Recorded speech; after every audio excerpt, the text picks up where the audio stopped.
between her own eyes. Skipping forward had been no reprieve. It had only brought her to the next terrible place. She closed her eyes, felt her heart slow. Again, she thought, away. And she was, back on the train just as the light filled the sleeper, just as everything turned a glimmering silvery white. She felt herself floating, falling, knowing. It is trauma that sends us away, but there is pain also where we land. 2. Ruth, 2018, Friday. Ruth was just out the door for her speaking engagement at the local high school, laptop bag over her shoulder, when the delivery truck pulled into her driveway. She paused with a hand on the knob, fresh fall Minnesota air filling her lungs, watching as the man in brown shorts approached. She wasn't expecting a package, was she? Hope was dangerous, but she couldn't hold back a smile as he handed over the box. "Something good?" he asked. "Possibly."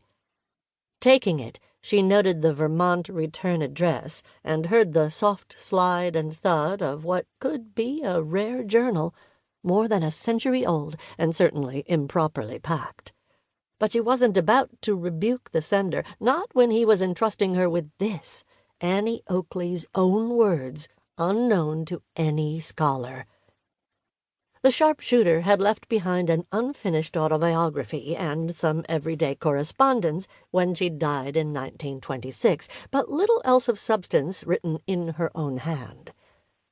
Ruth's last email exchange with an antique collector who called himself Neiman had ended inconclusively.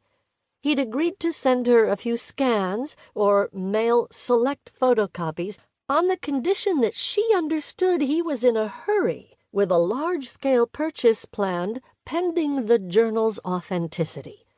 She promised to take a look, despite his refusal to provide any details on how the item had come into his possession.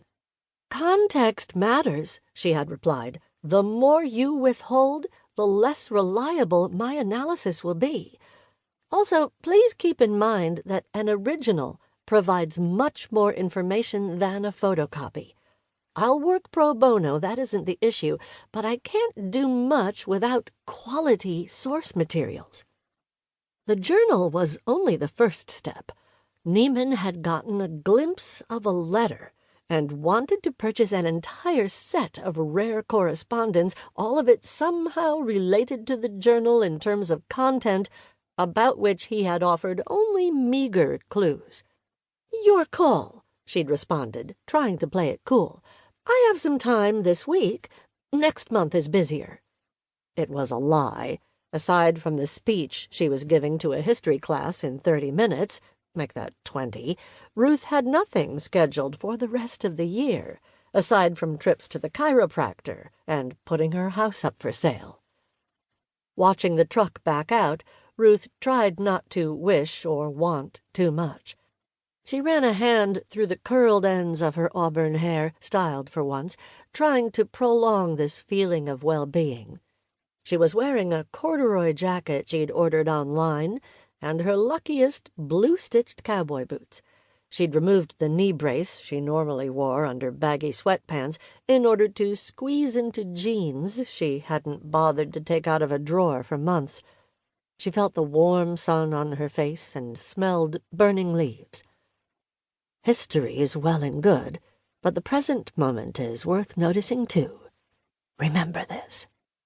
For a few lovely seconds, time didn't matter. But as soon as the delivery truck was out of view, it mattered again. Time to slice through the layers of fibrous brown packing tape. Definitely no time to make sense of journal entries. She should be able to summon some patience, considering she'd been stuck with no new leads for several years.